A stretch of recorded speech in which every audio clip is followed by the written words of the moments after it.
Kassa әлі açılırga da өлгермәгән пассажирлар инде иртәнге 6-дан Елга портында һәр кайсы су юлын сагындык диләр. До Нижнего Услона и один простой. Идел буйлап беренче рейс Казаннан Югарысланга кемнәрнеңдер бакчага, икенчеләрнең эшкә барулары. Безгә уңайрак, но картайга инде эшкә менергә авырак. С терпением ждали.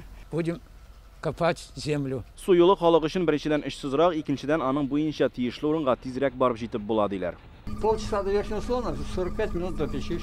Теплоход капитаны Юрий Михайловны пассажирлар ерактан ук таный, 50 ел ул штурвал артында Идел буйлап күземне юмып та йөри алам ди.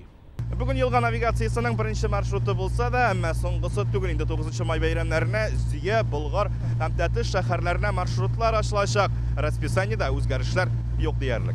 Казан Елга портыннан Студенец, Садоваяга, Югарыслан аша, Печишчега, Ташкабакка кадәр көн сайын рейслар оештырыла. Болгар Тәтеш Зиягә халыкны тиз йөрешле метеорлар алып барачак.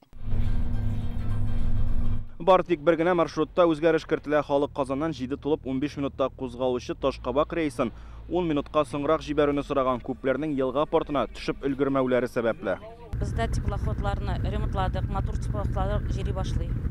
Бик күп сырай кеше экскурсионный прогулкаларны, шуларны хәтерлибез ясарга быел. Бөтен тикшерән кешеләр, тикшерән организациялар тикшерделәр, карадылар, документлар бар, Аллага шөкер. Экскурсиялар барлык саклык чаралары күрелгән очракта гына оештырыла. Шәһәр кеше битлектән булырга, дистанция сакларга һәм антисептик кулланырга тиеш. Узган ел пандемия булу сәбәпле пассажирлар саны 2019 ел белән чагыштырганда 43 мең кешегә кимегән. Быел метеор һәм теплоходлар халыкны күбрәк ташыр дип фаразлыйлар. Руслан Студенов, Илшат Мөхәммәтов, Яңа Гасыр каналы. Көтелмәгән кунак көттереп кенә интернет челтәрләренә дә килеп җитте. Хәзер бу фильмның барлык серияларын ТНВ.ру сайтында карап була.